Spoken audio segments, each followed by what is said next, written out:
Assalamualaikum warahmatullahi wabarakatuh. Kami dari kelompok 2 yang terdiri dari saya, Mega Putri Aprilia, selanjutnya Mita Wulan Pradani, dan yang terakhir Anggi Yulandari, akan mempresentasikan bab 15 yang berjudul Ekuitas. Ekuitas adalah modal risiko dasar perusahaan yang tidak memiliki jaminan imbal hasil dan pembayaran kembali yang tepat waktu atas investasi modal. Karakteristik dasar dari modal ekuitas adalah modal bersifat permanen dan dapat diperhitungkan untuk tetap diinvestasikan. Konsekuensinya, dana ekuitas dapat menjadi yang paling meyakinkan untuk diinvestasikan dalam aset jangka panjang dan dapat terkena potensi risiko yang paling besar. Yang pertama, ada teori ekuitas, yaitu memberikan kerangka acuan bagi penyajian dan pengukuran informasi yang dilaporkan dalam laporan keuangan dengan tujuan memberikan alasan atau penjelasan atas beberapa tindakan. Yang kedua, ada teori kepemilikan, yaitu keuntungan atau kerugian akan menjadi milik pemilik tunggal, bukan perusahaan. Karena keberadaan perusahaan hanya untuk menyediakan sarana bagi penyertaan transaksi. Yang terakhir ada teori entitas, yaitu sudut pandang teori ini adalah terhadap perusahaan sebagai pusat perhatian untuk tujuan akuntansi dan pelaporan keuangan. Rasio hutang terhadap ekuitas tidak akan memberikan informasi yang relevan untuk pengambilan keputusan investor.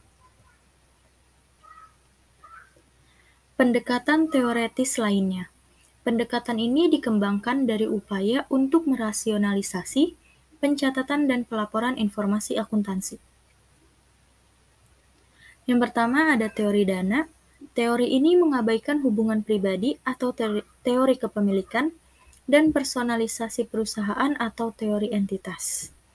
Dengan pendekatan dana, pengukuran laba neto memainkan peran sekundernya untuk memenuhi kepentingan khusus manajemen dan seluruh proses perpanjangan kredit dan investasi.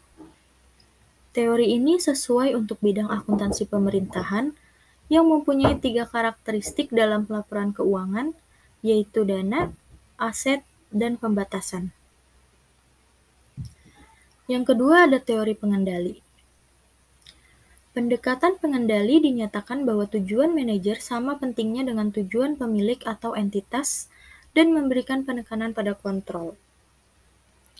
Teori pengendali memiliki peranan pada semua bentuk organisasi yang tidak meniadakan penerapan pandangan pengendali karena pengendali dapat mengambil lebih dari satu identitas dalam setiap organisasi. Yang ketiga ada teori badan usaha. Unit-unit bisnis, terutama yang terdaftar di bursa saham nasional atau regional, dipandang sebagai lembaga sosial. Manajemen mempertahankan hubungan jangka panjang dengan pemilik dan memiliki tanggung jawab utama, yaitu distribusi dividen yang memadai dan pemberian persyaratan yang ramah bagi karyawan, konsumen, dan unit pemerintahan.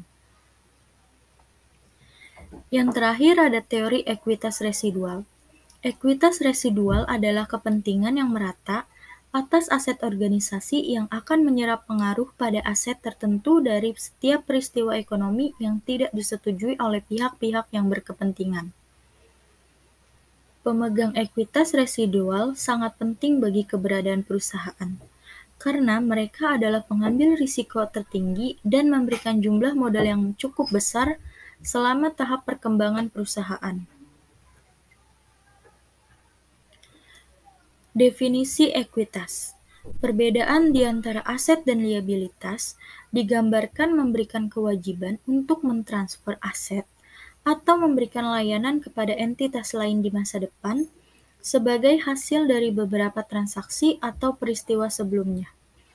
Karakteristik yang membedakan adalah ekuitas tidak mewajibkan entitas untuk mentransfer sumber daya atau menyediakan layanan di masa depan.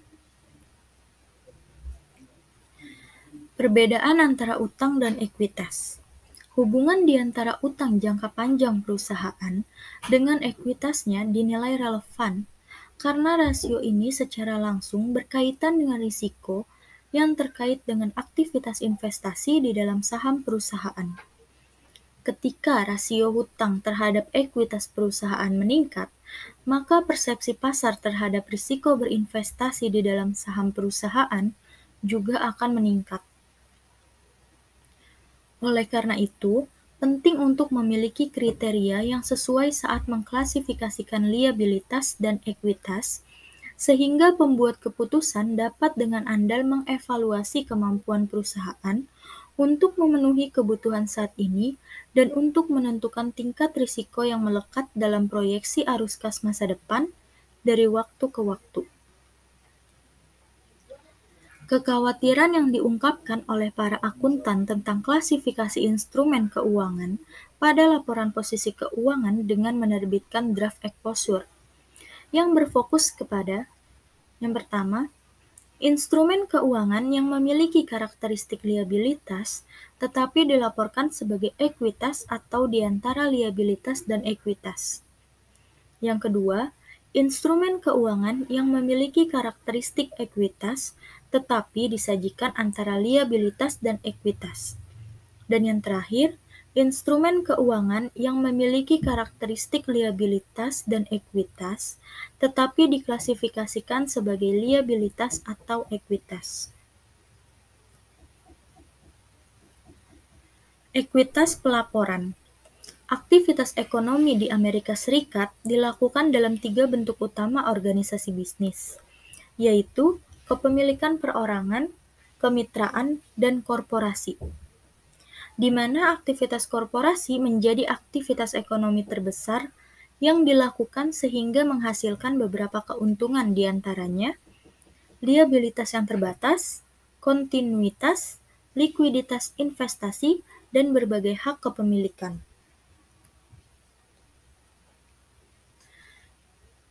Utilitas adalah emiten saham preferen terbesar karena menjual saham preferen yang tidak memengaruhi biaya utang perusahaan, juga adanya persyaratan pemerintah federal yang baru, di mana aturan pengecualian dividen diizinkan berdasarkan Internal Revenue Code. Untuk mengungkapkan klaim hukum bahwa berbagai kelompok kepemilikan menolak aset korporasi juga memberikan informasi terkait sumber modal, ketentuan dividen, dan prioritas relatif dari berbagai jenis sekuritas ekuitas saat perusahaan dilikuidasi, maka bagian modal dari laporan posisi keuangan perusahaan biasanya dibagi lagi menjadi beberapa komponen. Komponen-komponen dari bagian modal korporasi yaitu yang pertama, modal disetor atau paid-in capital atau kontribusi modal contribute capital. Modal resmi yaitu nilai pari atau nilai yang tertera atau seluruh hasil jika tidak ada nilai pari atau nilai yang tertera menyertai emisi saham. Lalu, ada tambahan modal disetor, yaitu jumlah yang diterima melebihi nilai pari atau nilai yang tertera. Yang kedua, ada modal yang diperoleh atau saldo raba, yaitu disesuaikan atau tidak disesuaikan. Yang ketiga, ada penghasilan komprehensif lainnya. Yang keempat, ada saham treasury. Yang kelima, ada kepentingan non-pengendali. Modal disetor. Keuntungan liabilitas yang terbatas dari bentuk corporate dalam organisasi bisnis menyatakan bahwa kreditor mungkin hanya melihat pada aset-aset korporasi untuk memenuhi klaimnya. Di sini ada 2 jenis. Yang pertama yaitu modal resmi, yaitu jumlah aset neto yang tidak dapat didistribusikan kepada pemegang saham. Lalu ada tambahan modal disetor, mencangkup seluruh jumlah yang semula diterima untuk bagian saham yang melebihi nilai pari atau nilai yang tertera. Pesanan saham. Korporasi besar biasanya menjual seluruh emisi sahamnya pada kelompok penasehat investasi atau penjamin emisi, yang kemudian berupaya menjual kembali saham tersebut ke publik. Ketika pesanan saham terjadi, korporasi memiliki klaim yang dapat ditegakkan secara hukum terhadap pelanggan yang memiliki saldo yang jatuh tempo pada saat pemesanan saham. Namun, Saat ini prakteknya mengikuti peraturan Securities and Exchange Commission Regulation XX yang mengharuskan piutang pesanan saham diungkapkan di dalam ekuitas pemegang saham. Karakteristik khusus. Di sini ada beberapa hak-hak yang termasuk dalam karakteristik khusus. Yang pertama, hak konversi. Fitur konversi dilampirkan untuk memungkinkan koperasi menjual saham preferennya pada tingkat dividen yang relatif lebih rendah daripada yang ditemukan pada sekuritas lain dengan tingkat resiko yang sama. Tingkat konversi biasanya ditetapkan di atas hubungan saat ini dari nilai pasar saham biasa dengan nilai pasar saham preferen convertible. Yang kedua ada hak beli. Hak beli memungkinkan korporasi untuk memperoleh kembali saham preferen pada jumlah yang telah ditentukan sebelumnya. Korporasi menyertakan hak beli pada sekuritas karena kondisi masa depan yang tidak pasti. Yang ketiga ada hak kumulatif. Hak ini menyatakan bahwa jika semua atau sebagian dari dividen preference yang ditetapkan tidak dibayarkan dalam 1 tahun, bagian yang belum dibayarkan akan diakumulasikan dan harus dibayarkan pada tahun-tahun berikutnya sebelum dividen dapat dibayarkan ke pemegang saham biasa. Yang keempat ada hak partisipasi. Hak ini memungkinkan pemegang saham preferen untuk membagikan dividen melebihi imbal hasil normal dengan pemegang saham biasa. Yang kelima, ada hak penebusan. Hak penebusan menunjukkan bahwa pemegang saham dapat menukarkan saham preferen dengan uang tunai di masa depan. Hak penebusan dapat mencantumkan tanggal jatuh tempo yang bersifat wajib atau dapat menentukan harga penebusan. Selanjutnya ada opsi saham dan waran. Banyak korporasi memiliki perjanjian dengan karyawan dan pemegang sekuritas yang dapat menghasilkan emisi tambahan saham biasa.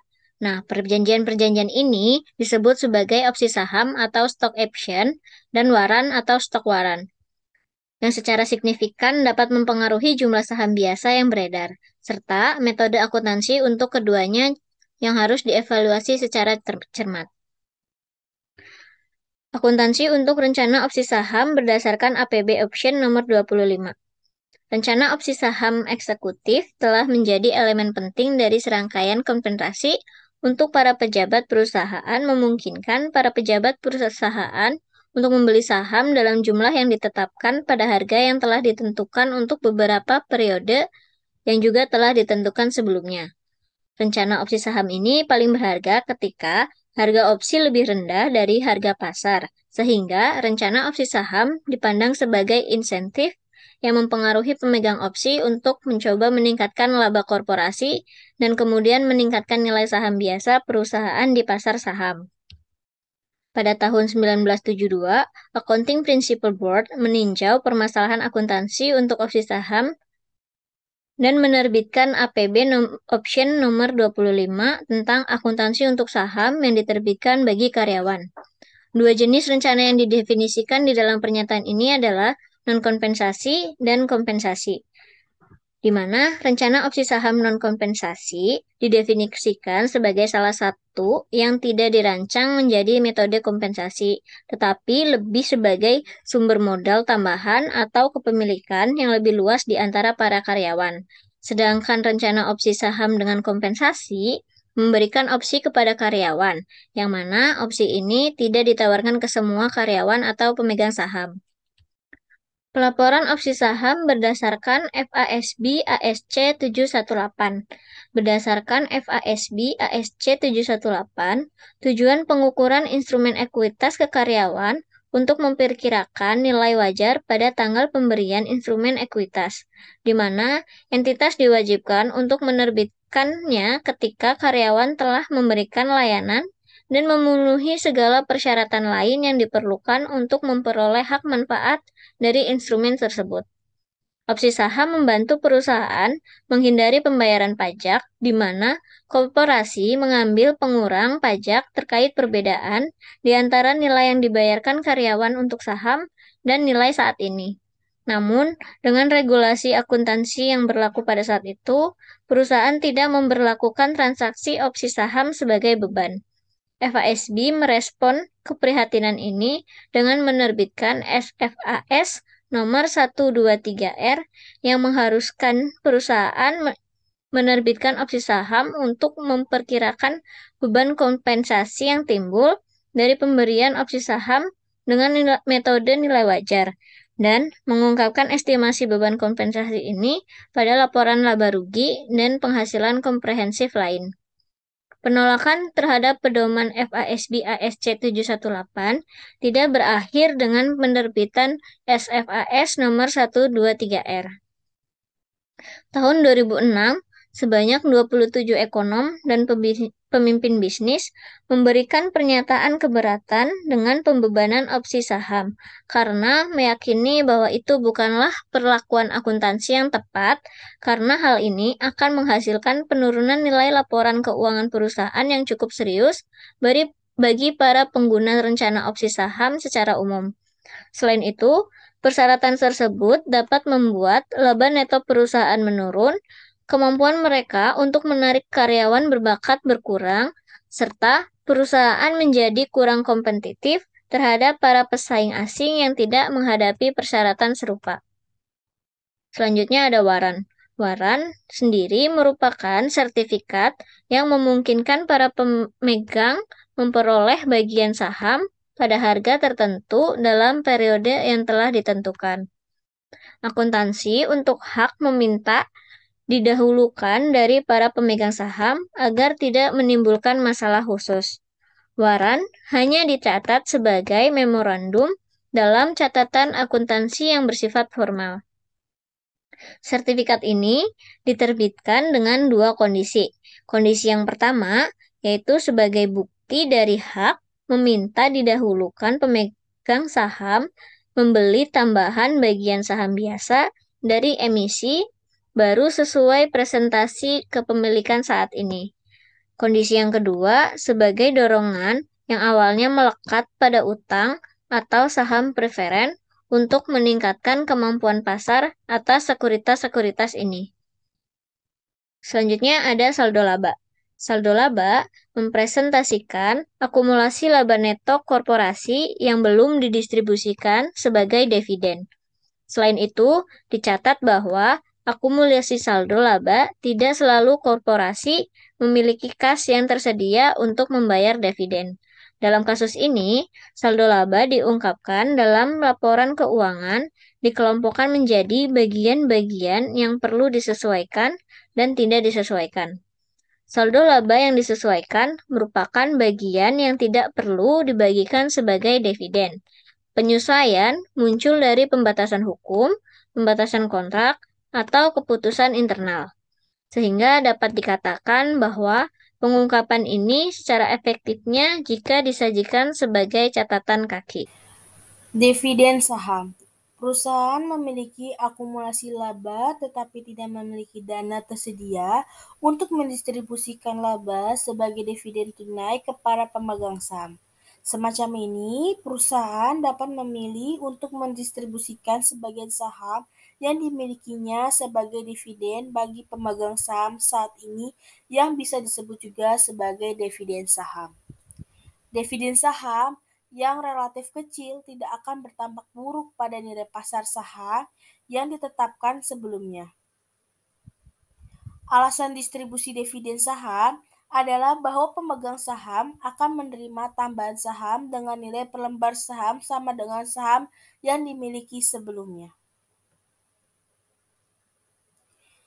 Pemecahan saham merupakan aksi korporasi yang memecahkan harga saham dalam rasio tertentu. Tujuannya adalah meningkatkan jumlah saham yang beredar dan menurunkan harga per lembar saham agar menjadi lebih murah sehingga transaksinya menjadi ramai kembali.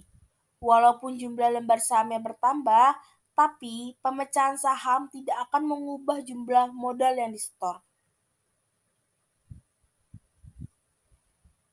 Saham terasuri atau pembelian kembali saham. Perolehan kembali saham yang dimiliki perusahaan sendiri dapat mengurangi aset dan ekuitas pemegang saham, serta penghasilan pembatasan hukum atas saldo laba. Saham yang diperoleh kembali dicatat berdasarkan biaya perolehan, dan jumlah ini diungkapkan sebagai ekuitas pemegang saham negatif dengan menguranginya dari total modal sampai saham tersebut dijual kembali. Ada dua metode akuntansi untuk saham terorisme, yaitu metode biaya. Diasumsikan bahwa saham yang diperoleh akan dijual kembali, dan dua peristiwa yang diasumsikan ada koperasi pembeli saham dan saham akan diterbitkan kembali bagi pemegang saham yang baru. Yang kedua adalah metode nilai pari. Diasumsikan bahwa hubungan koperasi dengan pemegang saham awal telah berakhir. Nilai pari dari saham yang diperoleh kembali diungkapkan sebagai pengurang dari modal saham sampai saham terorisme diterbitkan kembali. Penghasilan komprehensif lainnya. Komponen yang dicatat sebagai penghasilan komprehensif lainnya timbul dari peristiwa yang tidak berhubungan dengan emisi saham atau operasi perusahaan yang diarahkan memperoleh laba normal. Komponen yang dihasilkan dari kebutuhan untuk mengakui aset atau perubahan nilai komponen lain posisi keuangan lainnya yang telah dikecualikan dari komponen pendapatan oleh lembaga berwenang. Contohnya adalah keuntungan dan kerugian yang belum direalisasikan atas investasi dalam bentuk sekuritas utang dan sekuritas ekuitas yang diklasifikasikan sebagai sekuritas yang tersedia untuk dijual, dan keuntungan dan kerugian yang belum direalisasikan akan dihasilkan dari penjabaran investasi tertentu pada anak perusahaan asing.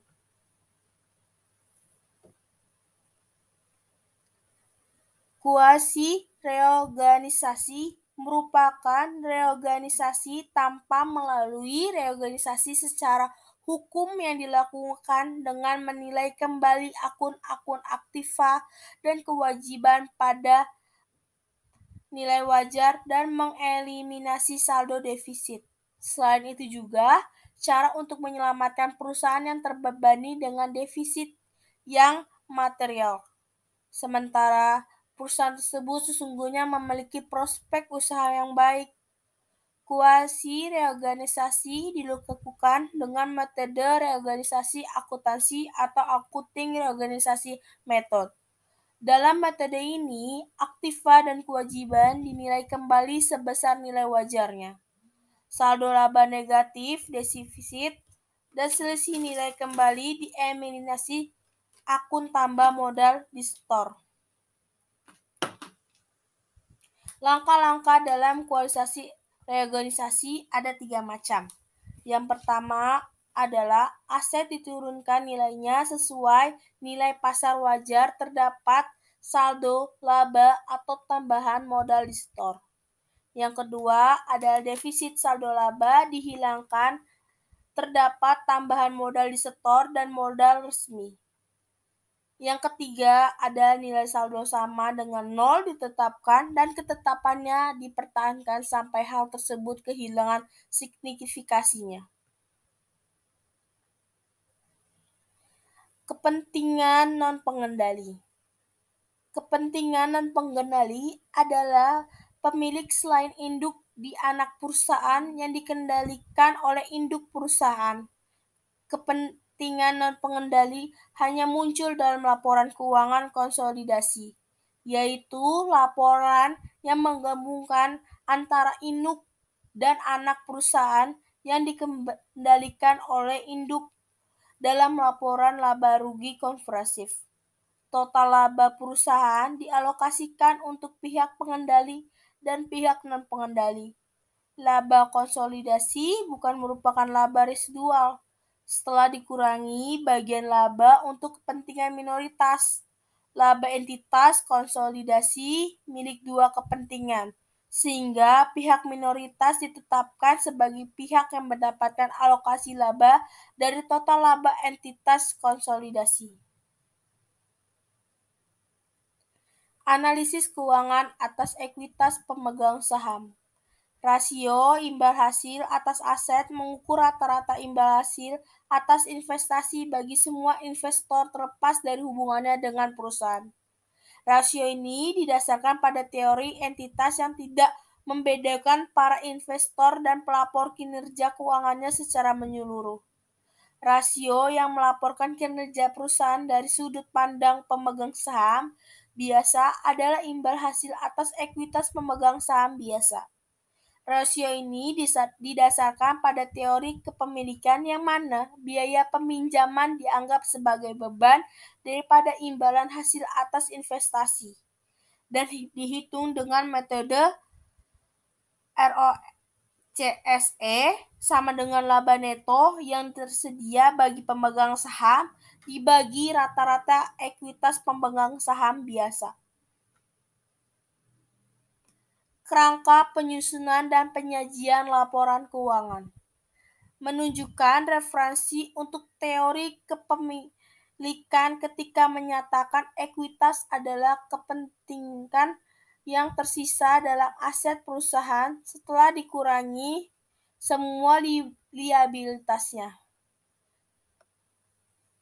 Kemudian menunjukkan bahwa ekuitas dapat disubklasifikasikan untuk diungkapkan jumlah yang dikontribusikan oleh pemegang saham, saldo laba, cadangan, dan penyesuaian pengelolaan modal.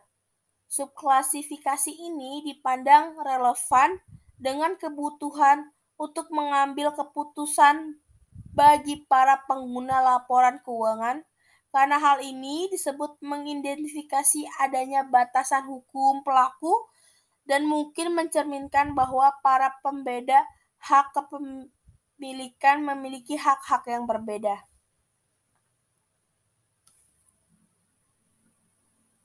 Demikian video tentang pembahasan ekuitas.